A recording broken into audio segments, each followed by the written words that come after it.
दिल्ली के मुख्यमंत्री अरविंद केजरीवाल ने उनकी कार चोरी की घटना का हवाला देते हुए राजधानी की तेजी से बिगड़ती कानून व्यवस्था का सवाल उठाया है।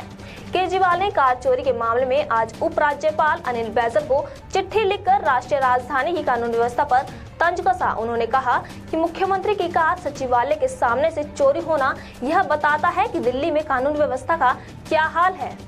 केजरीवाल की नीले रंग की बहुचर्चित वैगनार कार गुरुवार को दिल्ली सचिवालय के सामने से चोरी हो गई थी। केजरीवाल की यह कार इन दिनों उनके सहयोगी और आपकी ही मीडिया प्रभारी वंदना सिंह इस्तेमाल कर रही थी।